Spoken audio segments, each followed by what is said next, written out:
your business growth will never exceed your personal development. There is not a successful business owner out there that goes home and feels like they're not worthy. How do you deal with that when people sign up for your program and then they're 2 months in and they're not what they thought would happen quickly? How do you deal with that challenge? It doesn't work that way. Relationships take time to build. It's all about relationships.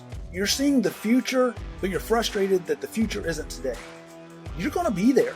I said, I want you to stop. I want you to turn around. I want you to look behind you. Do you see that massive wake behind you? Do you see how far you've come? Welcome to the Athletic Dry Needling Podcast, the show where rehab meets real talk, hosted by Dr. Scott Dixon. Every week, we dive deep with physical therapists, chiropractors, elite athletes, clinic owners, and performance innovators who are absolutely crushing it in their fields. This is where movement, mindset, and muscle meet. All right, everybody. Welcome to another episode of Athletic Dry Needling Podcast. I'm here with a good friend of mine, an amazing man, amazing PT, David Bayliff. Thank you so much for coming on.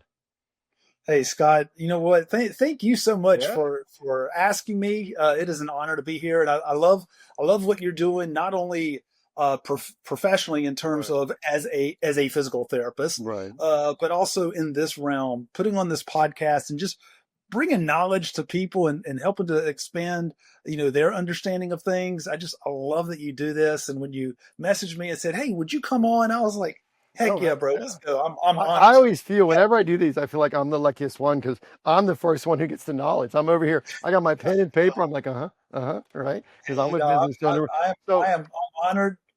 You're the owner of Uncaged Clinician, which has really developed a brand across the country. So tell me the journey from a traditional PT. I'm assuming you started in the clinic, and then what got you to where you guys are now. Kind of give me that journey. Yeah, great question. Thanks for asking that. As you mentioned, Uncaged Clinician, along with Kevin DeGroat, originally started it with Josh Payne. I kind of start at the very end for a second, then I'll back up and kind of walk us through the journey to get there. But I promise not to take a long time. But I originally started Uncaged Clinician in 2020 with Josh Payne, and then Kevin came on board late 2020, and then. Actually, at the time that we're recording this, literally 1 year ago, Josh left us, not because of anything bad. There was no rift, nothing like that. Josh actually got a calling from the Lord to go into ministry. He left us to go full-time with his church, Valley Creek Church in Flower Mound, Texas, and he's on the pastoral team. So we couldn't argue against the Lord telling them, "Hey, this is what I want you to do." So, Josh and I are still, best of friends. So it's very good, good parting there. But so where we are right now, it's Kevin and myself. But to back that up a little bit to answer the question, yes, I worked in the corporate setting for a number of years. Were you ever a clinic owner or no? Well, in the corporate setting, there was a time where for about 6 years I was a co-director at a clinic. It has become corporate. It's privately owned, but when I say become corporate, when I first went to work for that company, the owner had 3 clinics. At last count, he had 20 some clinics. So it's become very much, a corporate type thing. Prior to that, I worked at a hospital-based clinic, then worked for this guy, and then worked at a couple other clinics. But then about around 2010, I started thinking, I don't want to be a 50-year-old staff clinician, because you don't see 50-year-old staff clinicians. You see 50-year-olds who are directing clinics, owning clinics, whatever. But the clinic that I was with at the time, I knew I do not want to be a director for this clinic because I don't agree with how they approach things. Right. Their approach and what they want is exactly why I want to get out. So I'm not going to put myself in a director role with this clinic. One, because I'd already been in a director role, and that didn't really, it wasn't too good. All right. Not because I didn't do a good job.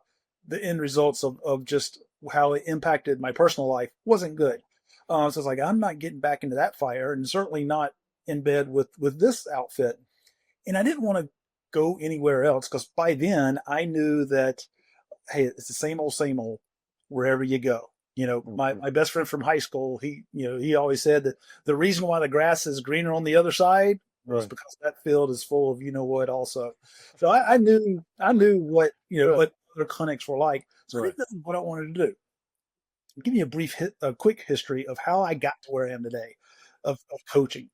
So 2011 had a concierge doc reach out to me. Hey, will you go see a client of mine at his home? I had been seeing this physician's patients in the clinic. She was very impressed. So, hey, okay, yeah, sounds cool. I've never done that before. Again, 2011, nobody's doing mobile. Nobody's doing cash. She said, he'll pay you under the table. So I went and I saw this guy. I didn't know what I was going to do for an hour because I was used to seeing people every 10 or 15 minutes. Well, that hour went by in about 10 minutes. And I was like, wow, that was fun.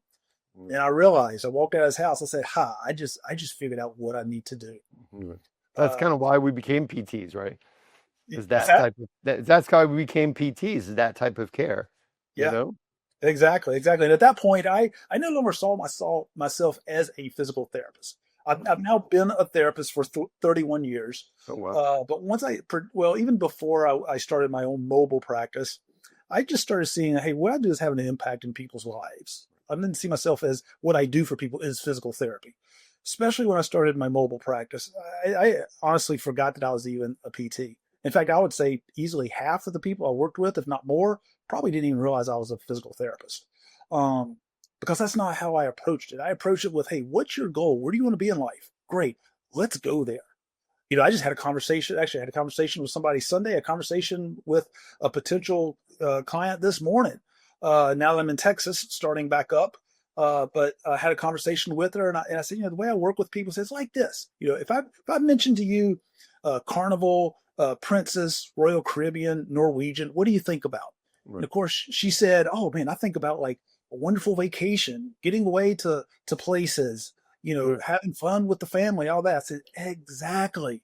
That's what I do for people. So all these big box clinics, they're selling boat rides. Royal Caribbean, all of them, they're not selling a boat ride because nobody wants to go on a boat ride, but they deliver all those things you said through a boat ride, but that's not what they're selling. So that's what I do for people. I let the big box clinics talk about boat rides and the tools they're going to use.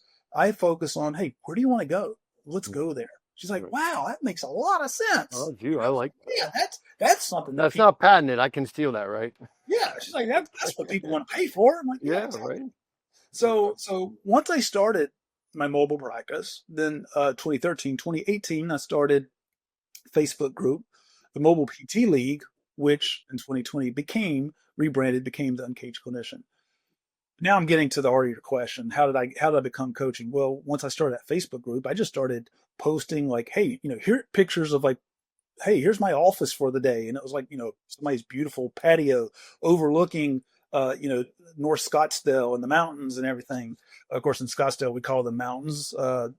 People in Colorado say those aren't mountains.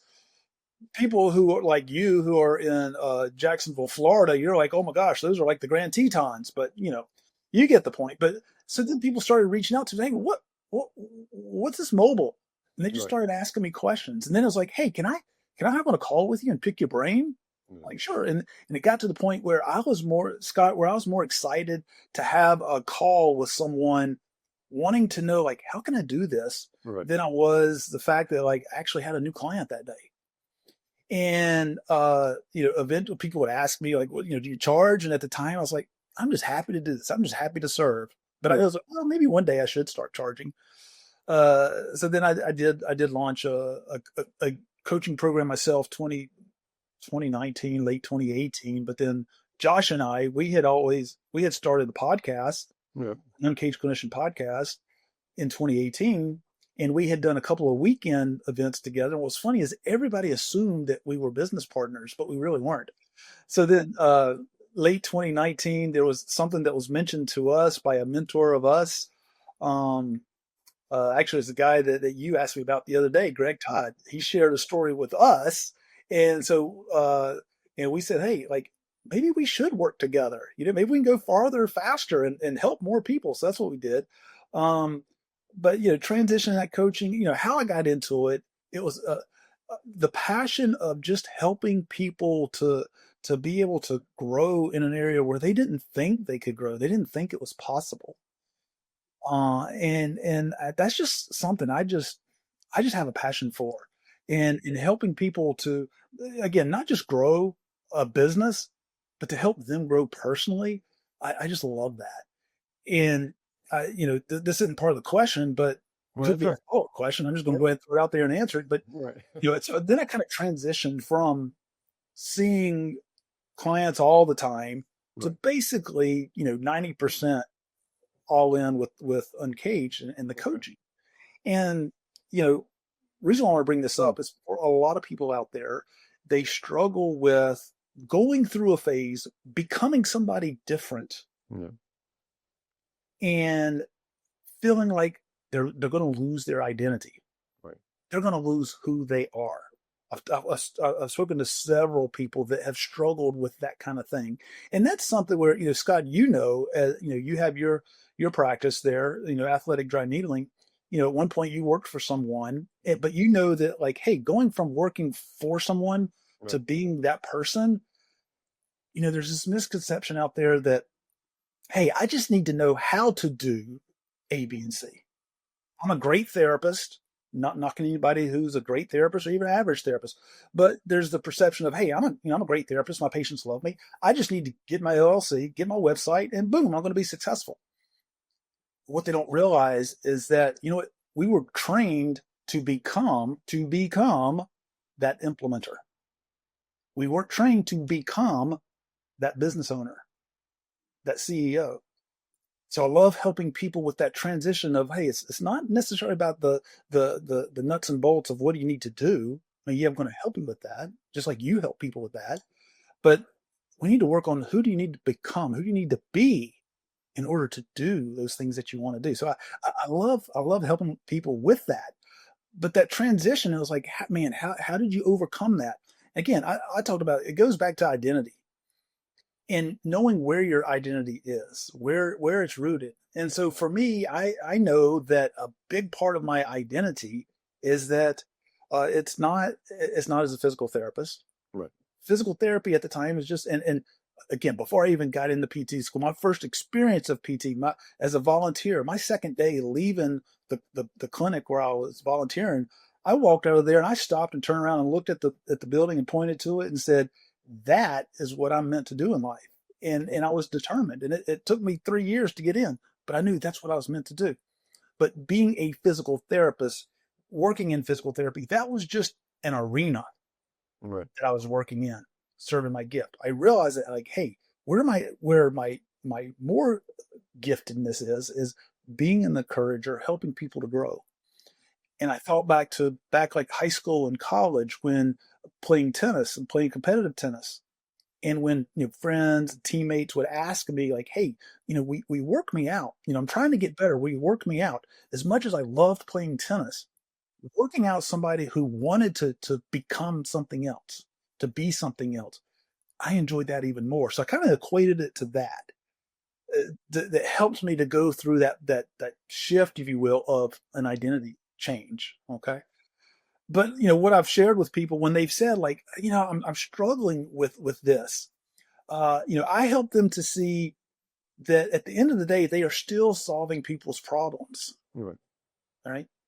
Even if that person says, hey, Scott, man, I appreciate the fact that, you might be cash based. I really need to use insurance, even though we know that dry needling isn't covered by insurance. But let's just, someone comes to me, hey, David, man, I'd love to work with you, but I really need to go somewhere and use my insurance because that's what's most important, or I need to use my insurance.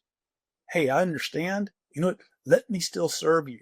Let me still help solve your problem by getting you to a place that's going to help you to solve your problem so you don't Right. have to go on, Yelp and Yeah. just blindly pick a place to go. So you still can help people. Even if you Yeah. don't serve them directly, you still help people.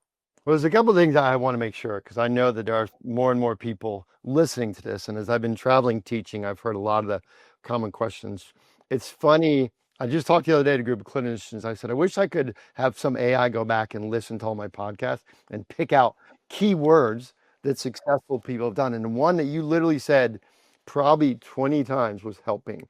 And that's one thing when I tell people, hey, who do you recommend? And I'm talking about you, I said, he just has a good heart, right? Like you've helped so many people, like not with anything to gain. You're like, hey, I want to get you to where you need to be. I want you to join us, but if you don't, I'm going to help you because you're just a genuine, compassionate person. I mean, that's why we connected. And the other thing is that mindset shift. I know everywhere I go, especially now, it's very trendy to do a cash practice. Everywhere I go, the people are like, Scott, how do you do it? And I'm like, it's not because I'm a great clinician, but it's what is that? The E-Myth? It's we're skill set. We're not entrepreneurs. And teaching people's, a lot of people are going to be, hey, I'm a great clinician. I said, well, and they said, I just, there's other names who I won't mention who have a cash-based coaching. And they're like, here's the LLC, like you said, but they don't like, I like that you said, I changed their mindset to get them the mentality of it's a different mindset to be a business owner and to be successful in the cash world, and now it's a very competitive market. There's probably 5 or 6 of them out there. They're like, hey, we're going to help you and you pay us a ton of money. But my thing that always makes me send people to you guys is that you truly, genuinely care about people and you care about your clinicians. Everybody I've talked to that have signed up for your courses have nothing but amazing things to say Well, about you we guys. appreciate You that know, feedback. Yeah, yeah, and that honestly, that's something that a lot of people don't realize Mm. that how much psychological it is Yeah. starting a business. Right. And so really we've had to kind of change our messaging a little bit because we realize like people aren't looking for, hey, I want to grow a business, but I need mindset. They're just Yeah. how do I get a full schedule by next It'd be week? great if somebody came to you like that, right? Yeah, Ready to learn. that would be awesome. Yeah. Please help me with mindset. And Yeah. then they quickly realize, and something that we share Yeah. is that your business growth will never exceed your personal development. There is, I mean, there is not a successful business owner out there in any arena, any kind of arena, that goes home and feels like they're not worthy. They're an imposter. They have comparison syndrome. We all have moments of that. Trust me, I have moments of that. But those who are succeeding, they know how to like, oh nope, not today, Satan, and get over. But there's nobody who just really just is man, they're super struggling and have Yeah. always struggled and have never understood how to become, evolve. Right. That is like just wildly successful. Yeah. I just had a friend of mine down in Miami. I did a podcast last week, and he's telling me all the challenges that he faced right when he opened. And I said, "Well, why didn't you quit?" He said it wasn't an option. And I really like that. That dude, Yeah, I'm going to be successful no matter what. Like his mindset was, if I got to work, 60 hours a week to grow I'm never going back to right, the way it was before. right. I'm going Yep, to sink or swim.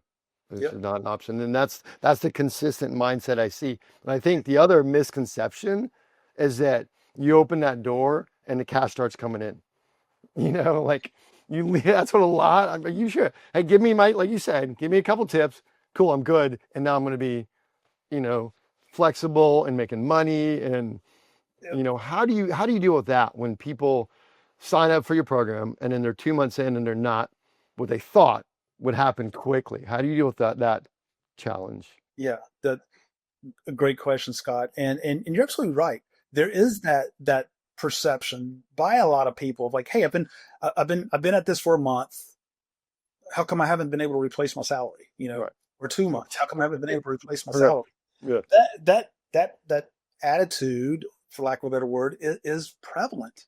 Right. I don't knock anybody for that. Right. Number one, it comes from social media. It Yeah. comes from culture. It comes from, I mean, everywhere you look, you turn on the TV and it's about like, have it now, have it now, have it now. You go into social media, you see everybody winning. And you think, like, oh my gosh, like, I went to that doctor's office and dropped off business cards. How come they're not sending me 20 people already? Right. That was 3 days ago. Right. It doesn't work that way. Relationships take time to build. And again, no matter what arena you're in, what kind of business you're in, it's all about relationships. Scott, I know that you work with a lot of, high profile athletes. You probably work with other people. In the past, I've worked with some, you know, big time business execs. CEO levels and stuff. And, they've talked about, going into meetings, with their team or customers, and everything they talk about what they have to do. I'm like, it's exactly what I talk to physical therapists about. And it's about relationship building and about serving them. So a lot of people don't realize that, number one. Number one, they don't realize that because, Scott, they don't teach us about relationship building in school. In fact, that's like frowned upon. The only relationship that you build is make sure that you take lunches to doctors, and that you placate to them. It's about building relationships, and relationships take time. And you have to approach it like farming. I had a couple of students. They were husband, wife. They were partners. And for the first 3 months, they're like, we're doing this, nothing's happening, nothing's happening, nothing's happening. And then one day I get on a call with them, like, we don't know what happened. Like, man, all of a sudden, like, people at the gym, they trust us, they're coming to see us. I'm like, what happened was the previous 3 months where you were taking a step each day, and you kept showing up, and you kept, just being there for people. So how do I help people like that, Scott, to actually get to the question? Is number one, what's most important. I actually had this conversation with a student just on today's, as we're recording this, it's Wednesday. Just on Monday, I had this conversation with a student, and actually it was yesterday. And what I had to help her to see is, like, what happens is this, is that we want to start something. We want to be successful. We have this dream of what it looks like in the future. And again, today's society, it's all about you can have it now. We go on social media and we see everybody crushing it. So like, oh my gosh, they're crushing it. And, all they did was show up and they're crushing it. But they don't see the hours and hours and hours that they put in. Right. So they get this misconception of like, okay, I'm going to have this amazing clinic. I'm going to have 3 clinics. I'm going to be making all this money. And, even though they know that's going to happen in 5 years, right, time or whatever, I want it today. Right. And so they get down on themselves because it's not there today. Right. And so what I work with people is help them is, number one, is to acknowledge that, like, hey, here's what's going on. You're seeing the future, but you're frustrated that the future isn't today. You're going to be there. I said, I want you to stop. I want you to turn around. I want you to look behind you. Do you see that massive wake behind you? Yep. Do you see how far you've come? And that sounds so simple, Scott, but it's amazing how human nature, especially in today's, culture and society, like, we don't do that. It's, well, I'm just not seeing it right in front of me. And so that's really kind of the primary way that I get people, to recalibrate, their minds, so they're not freaking out because, hey, I'm not, hey, I just signed up with you last week and I don't have a full schedule. What's going on? That person over there, they're crushing it. It's interesting because I swear, Dave, I think you're like reading my questions, because every time you say something, I'm going to ask that one next. But again, I love that mentality. I love that it's that perfect mix of, hey, this is where I want to be. Right. That house, that freedom, but until then, if I don't celebrate my wins, I'm going to get beat. I mean, we do it for our patients. When we're in a clinic, somebody doesn't come in and all of a sudden they're 180. They come in and they're 60. Like, yeah, 60, right? But we don't do it for ourselves. We're like, nope, I want 180 on my second treatment, right? And celebrating those little wins are amazing. I literally just lying in bed the other day was like critiquing myself, because I'm like, there's places that I want to be, and I'm like beating myself up because I'm like, I'm not there, but I'm like, dude, look where I'm at. I mean, in a year and 2 years of this business, it's been amazing. So it's very easy, it's human nature to go, yeah, but you're not where you need to be. Yeah, but look where I came from. Right. Simon Sinek wrote a great book called The Gap and the Gain. Okay. And he talks about this. And where we focus, Simon Sinek, I think he's the author of the book. Yeah, I know a lot of his work. He's got some great stuff I've read. It's not that one. Human nature, we tend to focus on the gap. Yeah. Again, meaning like, okay, I started today and my goal is to have what is three years down the road. Right. And we focus on the fact, I'm not there. You know what? I'm going to quit. I'm doing something wrong. This isn't working. Let me chase shiny objects, because the fact that I dropped off business cards and they haven't sent 30 people to me, then I've got to go do something else, instead of, if we live in the gain, which is, hey, I'm not there. I'm just not there yet. And hey, this is what I'm doing. This is what I'm doing today. And wow, look at what I've accomplished. 2 months ago, I was scared to make the decision to start a practice. I was scared because I was worried about, I'm worried about like making money. I'm going to be in the poorhouse, worried about my family, all that. Having the security. I was scared 2 months ago. Hey, now I'm doing the thing. Now I'm actually going out and at least shaking some hands and kissing some babies. And yeah, I'm getting a client here or there, but and wow, you know what? I'm growing in my confidence. Right. I still get a little squeamish at times, but I'm learning how to overcome that. I'm learning how to have just moments of courageous boldness, if you will. Like, Right. wow, I've grown. I'm actually taking steps closer to there. And when we can live in that place, we're much better off. Now, do you find you guys typically when you have a client and do they do, I don't, you don't have to go in the whole program, but they get weekly calls, monthly calls, group calls, kind of what does that entail? And on those calls, is there a lot of doing that? If it's one-on-one calls or group calls, people saying, hey, they're my wins, and then these are my goals, right? Here's where I was, and here's where I'm going. Do you guys focus on that in your calls, and how many of those are there usually? Yeah, absolutely, Scott. It is, where are we today? Where are we headed? What are your goals? Okay, what's what what's stumping you right now? What's the big challenge right now? Let's navigate that. And the program itself is it's video modules with homework assignments, one-on-one coaching calls every other week. There are group style coaching calls as well. For our mastermind level students, we have a couple of opportunities throughout the year where we actually meet together in person. But yeah, it's videos, it's one-on-one coaching, group coaching. Our students always have an opportunity to reach out to us on a daily basis Right. through our internal communication system. So I tell them like, hey, like we're there for you every day, and Right. we want you to be asking your questions. And I tell them that Right. the students who get what they want sooner are the ones who are asking more questions. So Right. please ask your questions. Don't Yeah. hold them in. Don't hold in, Right. 25 questions for 2 weeks Right. because we're not going to answer 25 questions on call. Right. Ask them, when they come up. Right. So that's how we deliver. And we cover all the things that's not taught in school.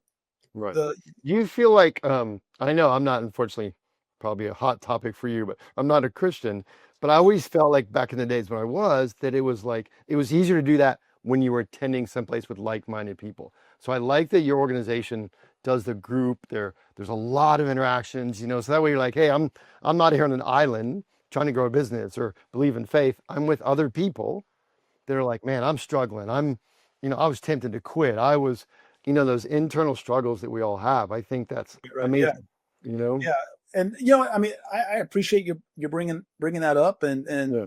just being honest, about where you are, and obviously, I mean, as you know, for myself, for Kevin, even Right. and Josh, we, Yeah. faith is strong for us, Yeah. but it's something that we lead we lead from a place of that, but Yeah. it's not anything we don't impose it on anybody, we don't force it on anybody, Oh, goodness. I've never heard anything. Yeah. and but I will let you in on a secret if I may.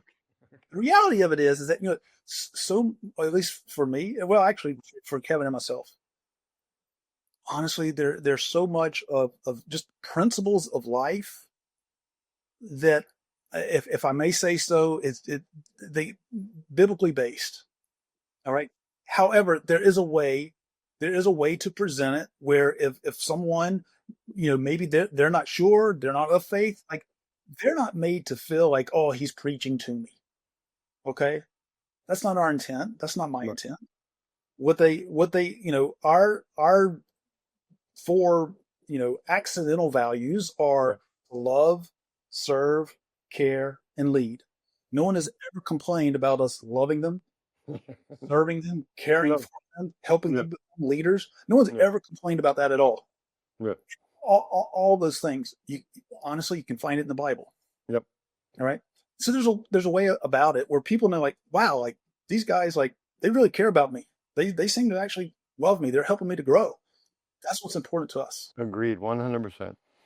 Yeah. And again, you and I have been friends for a while, and it's never a conversation you and I have had. So, and it's amazing to me the similarities that I see in people that are, again, like I said earlier on these podcasts. So I know you've obviously being in the realm, there's other companies out there. Like, what is different with your methodology versus, some of those other big names that are offering coaching companies? What sets you guys apart? Great question. Yeah, when we first started, there were probably, I don't know, maybe 4 or 5 different companies out there. We knew them all. Now I don't know who all's out there because honestly, everybody and their brother now coaches. So it has become a very competitive market. Yeah, agreed. Yeah. But I mean, I totally respect and appreciate the question of like what sets us apart. And and sometimes I get that question Yeah. from a Yeah. potential client because they say, hey, I'm just being honest. Like I'm interviewing with a couple other people, and I tell them, great. Yeah. I'm glad you are. Thank you for telling me. I'm glad you are. I'm not here to hard sell you. I'm here to tell you how we can help you. And what I want you to do is I want you to make the decision of which group seems like that, hey, I resonate with them. They can take me where I want to go. And if it's us, great. If it's not us, great. I'm just happy for you that you are seeking help because I know that you're going to succeed. And so, what sets us apart? Honestly, for most in the programs that I know about, I mean, I've never been through their programs, so I can't speak directly. Well, this is what they do, and this is what we do. Right. But I do, there are a couple of small things like for students who are with us more long term. Right. There are systems that they have access to, that they gain access to for free, back in office systems Yeah. that, like, I know for us, if once they decide like, hey, I don't want coaching anymore, Yeah. we don't say, well, you know what? All that stuff that you built on that system, that's ours. Oh, geez. They can have it. We don't lock them into things like that. But there are other programs out there that I know, like, yeah, they do help people with maybe a mindset shift or whatever. I think for us, we might be a little bit more deliberate about it, particularly when someone really is struggling. If somebody just like they just need a lot of work, we don't say, and I'm not saying anybody does this, but we don't say, hey, just suck it up, buttercup, like, pull your bootstraps and just do it, because that doesn't help them. We gotta, help them to overcome things. And so we do have, I mean, myself, I love helping people with that. We have a clinical counselor on our team who, it's not psychology or, psychology appointment, anything like that. Cause just like a PT, she can't practice across state lines, but she can just have conversations with people on a deeper level. And I think it's just the fact that, like, yeah, like, we're there, Right. reach out to us. We're going to answer your questions. We're going to get on one-on-one calls with you. Again, not to suggest that we're the only ones who do Yeah. one-on-one calls. We may be, I don't know, but we're going to lock arms with you, and we're going to make sure that you succeed. I like that. Yeah. And I think, again, just our accidental values, not our core values. Our core values are really more of like just, committed, humility, creating a community. But our accidental values, again, I mean, we even have it on our wristbands that I'm wear every day. It says, Oh, well, nice. I don't have one, so I'll just sitting in my head. well, I'll make sure that you get Okay. All right. a Okay. I got you. It says love, serve, care, and lead on it. There you go. I love it. I don't, I think, I mean, very rare does someone, I feel like, does someone walk away with us, maybe they didn't get where they wanted. Maybe they outgrew us, because that happens, I'm not, that happens. But I don't think anybody walks away and says those guys didn't care. Those didn't care about me. They didn't care at all. All they wanted was my money. I maybe it's happened before, but I would put my money on it that's been very, very few times that. Well, I'm telling you, somebody who's been all over the country and has had many people who know the, in my mind, legendary David Bayliff, and has never had a bad thing to say. Well, and I've heard, and again, programs match personalities, right. but I've heard from other companies go, yeah, I didn't feel like they cared about me. They might have had good systems, right. But again, I think we talked about in the beginning. I think that's one of you personally, one of your best qualities as a company is you guys, I'm not even part of the program and you're always there when I text with questions. You've never not answered and you probably got a million things going on. You probably got 1,000 texts and you've always replied to my text, even silly question. I Yeah. appreciate this. I appreciate those Yeah. kind words, man. And Yeah. again, I answer the question. It's not. It does not come from a place of pride, a place of ego. I'm just simply No. answering the question that I just feel like genuinely like it's who we are. But you're right. Like it starts from the top, and what trickles down and what people feel, it comes from the top, and that's just who we are. We're Kevin and I both, and even when Josh was with us, but Kevin and I both, like we're just like, we're not gonna hound people. We're not gonna be in your face. We're not gonna bug you. We're we're gonna care about you. We're gonna serve you, and if you choose to work with us, hey, we're ecstatic. We're honored. It's a blessing to be able to help you. And if it's somebody else, hey, that's all right. We're just glad you're getting help. So mindset was the biggest one that you feel like you need to work on people. What are some of the biggest other changes that you see clinicians need to make to go into the cash world? What do is it goal setting? Is it time management? Is it, what do you see are some of the biggest changes? Because I feel like, and we'll talk about this later, I feel like PT school specifically trains us to be clinicians, staff clinician. Here's your copay. They don't train us anything on how to go. So what do you are some of the main things you see a newbie coming in and go, okay, now what? Yep, yep. You know? There are a couple of layers to this. Okay. Number one, first and foremost, I would say that I kind of joke that one of the biggest things that I have to help people with. Let me rephrase that I get to help people with. Right. Yeah. All right. That I get to help people with, and it's actually fun. So I don't want to say have to do this. All right. No, it's actually kind of fun. I love doing this. It's like, let me ask you this, Scott. Have you ever taken a Gary Gray course? Yes. Yeah. Long time ago. So probably, I know when I took it, he said this. When you took it, he may have said like, "Hey, what you got to do is all the stuff that you learned in school, you got to forget that." All right. So one of the biggest things, again, just helping people to gain the belief that yes, I know you've seen, like in our Facebook group, you've seen that 1,000 other people have done this, but you don't think you can do it. Let me help you, get some confidence here and take away that doubt. The biggest thing is reprogramming people's minds. And I don't say that with negativity, but as we both said, what they teach us in school is to be a clinician and go work for someone. The fact that somebody owns a clinic, like those people aren't even talked about. It's like that's just some, like don't talk about the person behind the green curtain. Don't say their names because they're just a special breed. Yeah. Your role is to learn how to go work for them. Yeah. And this is the box that you're to stay in, and this is how you do something. And so to take that person and be able to say like, okay, all that you learned some great stuff that's going to help you. You learn how to be a scientist, and you learn how to follow rules, follow directions.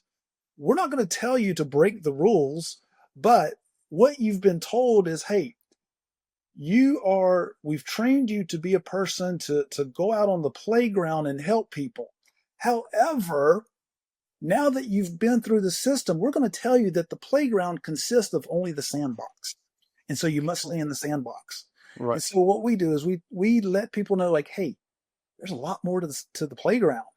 There's a swing set, some monkey bars, a kickball field, whatever. Right. There's a lot more. It's okay. It's okay to go over here and play on these other things. So it's more of like really giving people permission to step outside of like, but I have to be this, and I have to do it this way, and I can only stay here. And, I can't give a patient my cell phone number. I can't go to lunch with them. I can't do this. I can't be friends with that person. Like, no, it's all about relationships, but also let's kind of clean up a little bit about how the brain has been wired, and let's realize that, hey, ultimately at the end of the day, and sometimes I walk through people that's like, what were you trained to do in school? Were you trained to be able to do this? Yes. Were you trained to be able to give exercises? Yes. Were you trained to be able to help people with this? Yes. Were you trained to be able to help people with this? Yes. Okay. Now that you've been in corporate, what's the one thing, or how do you feel like you most operate? Well, I most operate in this one thing, and it's been hours and hours and hours to do paperwork. Exactly. Well, all these other things that you want to do, at the end of the day, you were trained to change someone's life. But then the educational system, the corporate system tells us, oh, but you're going to change people's lives this way. And it has to look like this. I'm not telling anybody anything that is illegal. I'm Right. just opening, I'm just pushing the sliding glass doors open farther so they can see more. Like, oh, wait, you mean I'm allowed to go do that? Absolutely. Mhm. Well, but no one else has ever done that. That's okay. Is it within your scope of practice? Yeah. Great. Let's go do it. And then as they grow, one, it's about just imparting knowledge on people. All right. Right. But then empowering them as a professional, empowering them as a professional. Okay. But then also as they grow, the next really kind of biggest thing Right. is, again, earlier I talked about, it's not about the nuts and bolts, but it's about who do you need to be? So as they grow, they need to learn to become that CEO. Right. So again, it's not just the implementation, but just thinking differently, which comes down to, yes, you mentioned things like some time management. How am I going to structure my day? It's helping people to see like, oh, if I want to grow, then I can't always focus on being just a very busy self-employed clinician. And if I'm trying to bring someone on board, I can't focus on me still being that very busy clinician. How come that person I hired, how come they're not getting busy? How come I keep having to hire people, Because they focus on the doing, which is what they were taught to do, and they didn't learn to become something else to be able to bring up somebody else so they could actually grow. So it's helping people, one, to kind of realize that, hey, there's a whole lot more they can do than just that small track. And as you learn to do those things, transitioning into thinking like a CEO, realizing that your days maybe need to be structured a little bit differently, and you need to look at things a little bit differently, or look at some different things, and actually like bring up people to Right. become leaders in your organization. Yeah, and I think that's huge for especially, like I love what I do. My happiest place is treating, and my happiest place is teaching. Sure. But I got to sit at this stupid desk and grow my business, right? And Right, right. but I love to treat. I know, and I love to treat too, and I love to teach. But Because you can do it with your eyes closed. yeah, but I've got to be able to. I don't want to teach forever like you. I mean, I'm 53. I don't want to be on the road, so I've got to train other people and getting that mindset. And two, I think the confidence of saying, "Hey, I'm somebody's boss," or that feels kind of weird. What do you feel? Because this is the biggest hurdle, and I've heard this on multiple people I've talked to. The sales thing. Like one of my students took a job with a cash PT or interviewed with a cash PT, and the guy talked about sales, and he called and he's like, all he did was talk about sales. And I said, was it a cash practice? He said, yeah, well, then you're selling. And we're not trained, right? What is that book? Everybody Sells. PTs aren't used to selling, and not only used to selling themselves, but selling, hey, this is 600, this is 800 versus the $30 copay, Right. right? That's something, a hurdle you see a lot with Oh, yeah. new, yeah, All the time. And what comes with that is it feels cheesy. It feels yeah, slimy. yeah. I feel like I'm selling snake oil. And And cheap too. again, it comes back to, number one, we were never taught how to market, which is Right. why a lot of people don't like to market. Mm. But also we weren't taught how to sell. But something that I realized even when I was, a clinician in a corporate clinic, is that, Scott, we're selling every day. I would, talk to people, say, how many people would you have on your schedule? Oh, 20 people a day. Yeah, you know what? You were selling 20 times a day, because you had to sell to them, hey, here's my plan, here's where we're going. If they referred a friend, family person, somebody to you, well, guess what? it's because you did a good job of selling what you do for them. Right. So we actually do a lot of selling. We do a lot of psychology and we do a lot of selling. It just doesn't look that way. It's not positioned in that way. But now that someone has to sell, and again, I've had some people confuse I'm a good seller for salesperson, probably better English. I'm a good salesperson because when people come into me into the clinic, Sure. they complete their plans of care. Right. And I say, no, they come into the clinic and complete their plans of care because the doctor told them to, and they listen to the doctor more than they listen to you. Right. And they completed their plan of care so that they could go get that MRI. It is a different ball game when you've got to be the person who lets people know that you exist, that you garner their attention, and you persuade them to make the decision that they want to make, that they want to work with you. All right.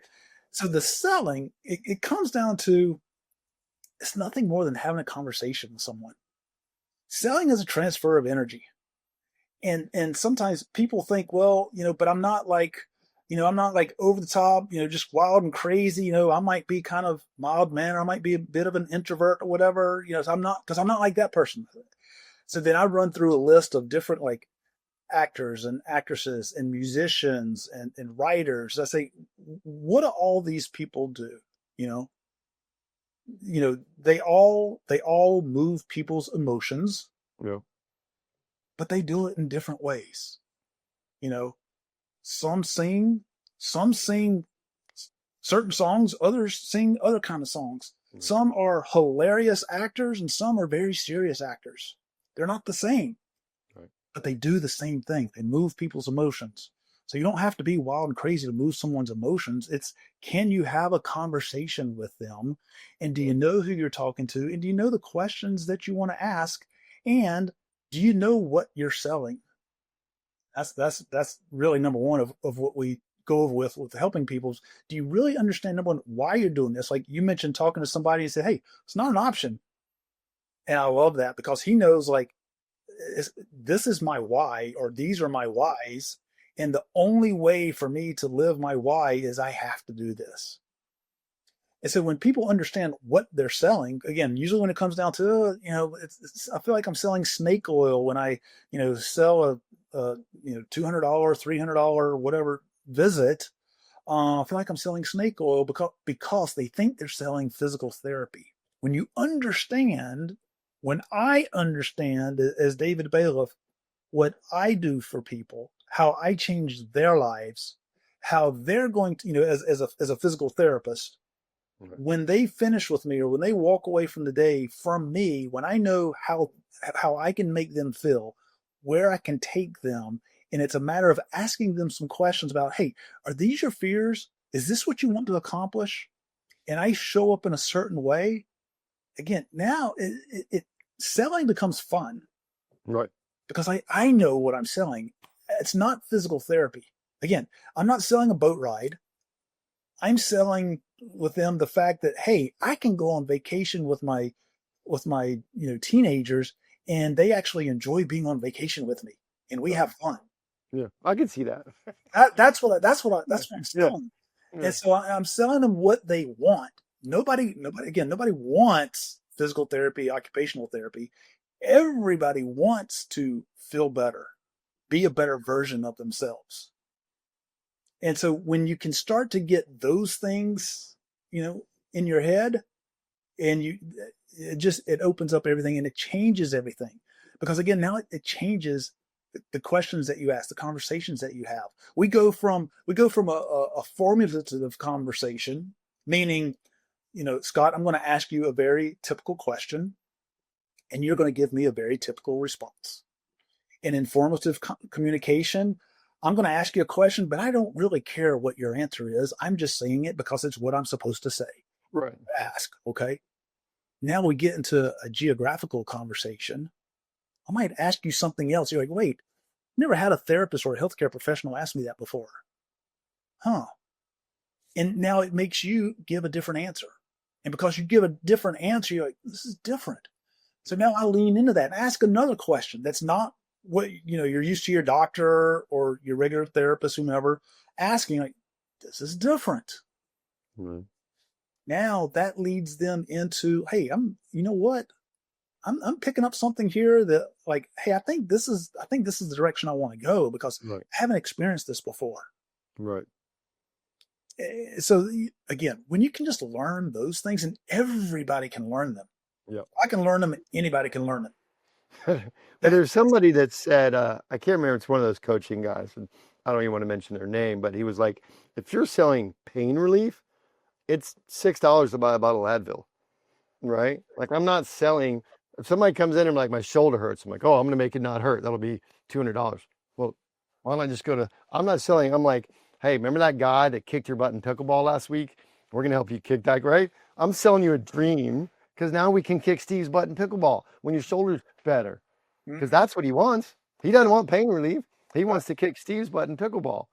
Right? You're absolutely right, and thank you for giving that example.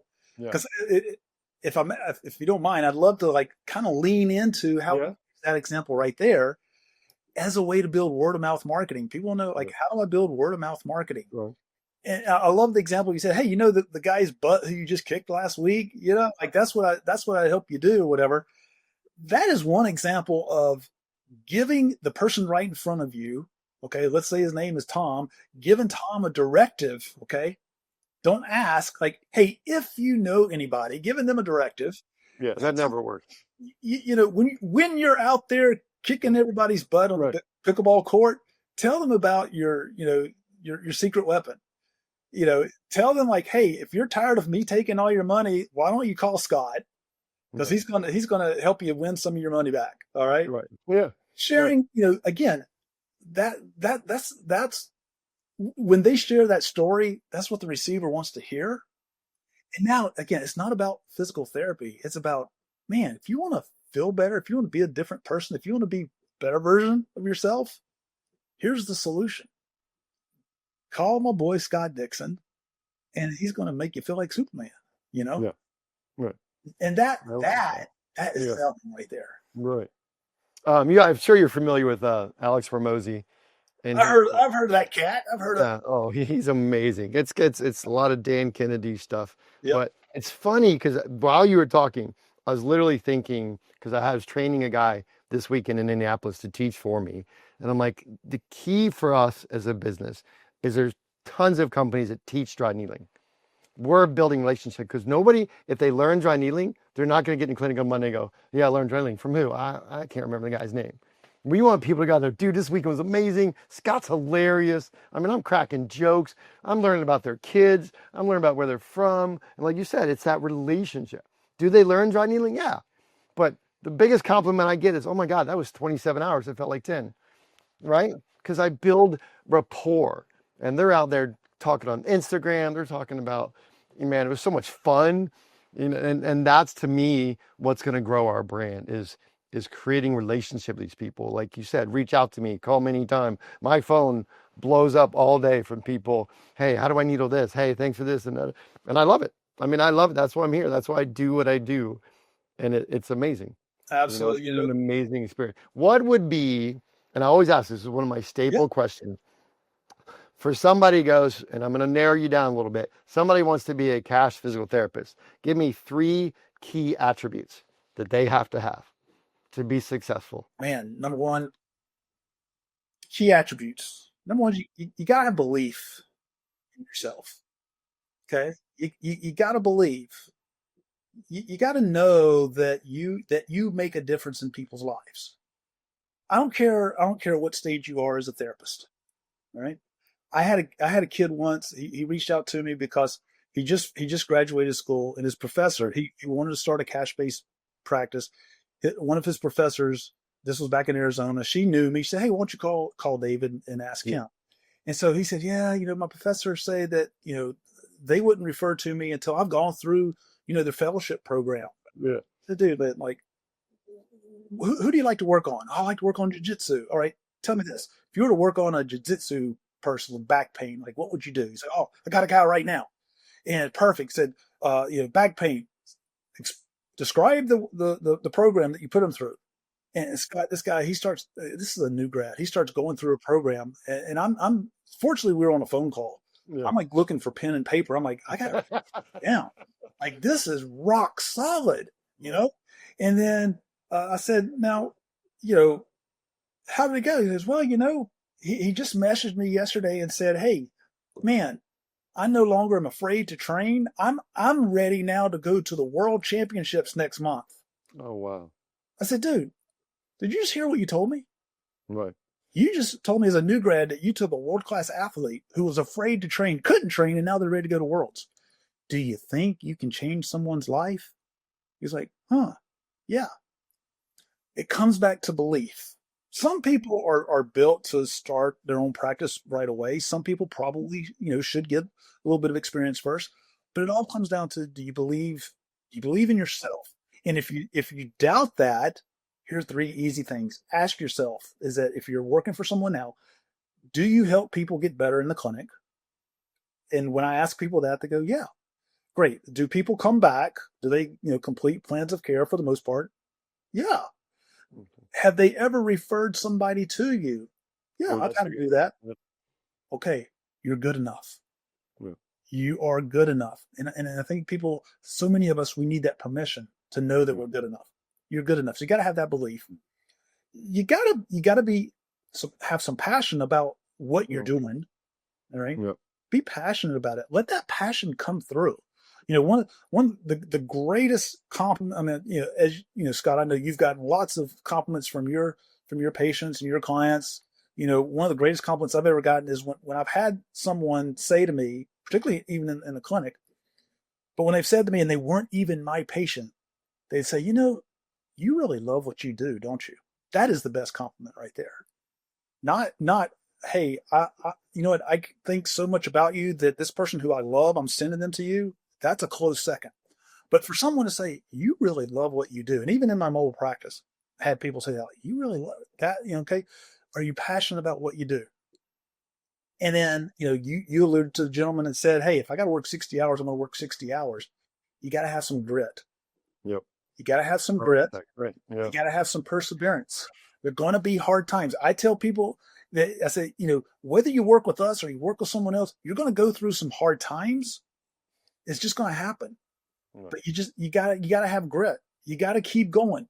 You know, you got to do the farming. You got to have active patience, because you're going to do things today that this afternoon or tomorrow you're not going to see the results. But you keep doing the same things today. If they're doing them in the right way, then trust me, in 2 weeks, you're going to see the results. In a month, you're going to start harvesting. So you got to have active patience and you got to have grit. And I tell people, hey, look at it this way. You got into school, you graduated, you passed boards, you've got grit. You've got grit. All right. So you're already there. belief, passion, and grit are the biggest ones. Now, one of the ones that I face, and obviously I know why you guys do what you do, because you are so compassionate. Like I always tell the story, one of my students was a chiropractor doing the grind. Mm-hmm. And I said, dude, was way meaner about it than you guys are. I said, if you don't own your own practice in 2 months, I'm not your friend anymore. Right. And he did it. And now he's crushing. He just opened a 6,000 square foot facility. He's one of my instructors. Shout out to Mike Georges. I mean, he said, dude, I'm going to do it. And literally in 6 months, replaces income easily. And that made me feel so good, because I'm like, dude, so I know you guys get amazing when you hear those success stories, right? I mean, you probably get them all the time, former students, current. So, but how the other end of the spectrum, when that person's going to be that person. Well, on the other end of the spectrum, how do you deal with what I call the yeah, buts? And so I'm out there teaching, and somebody says, hey, I want to start a practice. I said, okay, do this. And says, yeah, but, well, you guys do this. Yeah, but you don't know my situation. You don't know I call them the yeah butters. How do you deal when those people call and you give them amazing from the heart advice? Right. And you're like, yeah, but Dave, you don't know me, and you don't know my family, and you don't know my area. That's the big one. My area. Yeah. Yeah. My area doesn't support cash practice. That's right. Well, there are a lot of yeah butters out there. And I listen to what their objection is. Because no matter what their objection is, like, okay, I got an answer for it. You know, if it's my area won't support it, well, Well, again, if it's cash, if you want to be cash, you got to know your area. There are some places that yes, it might not support a cash, but can what you want to do be profitable? And it doesn't necessarily mean it has to be cash, but are there people who need your help? Yeah. Okay, but yeah, but still, and I tell them, oh, my area is not big enough. I say, hey, we got a gal. Actually, she's just finishing our program now. She's been with us for a couple years, and she's going to Okay. finish up. I tell them her story. I say, hey, we got a gal in our program, rural Iowa, a town of 700 people. Oh, And I wow. say, do you know what her biggest problem is? What? She can't serve everybody. Oh, wow. She's cash and she can't serve everybody in the town of Yeah. 700 people. So where you live, where it's 12,000 people, yeah, there's enough people. You can serve them. You say, yeah, but my city.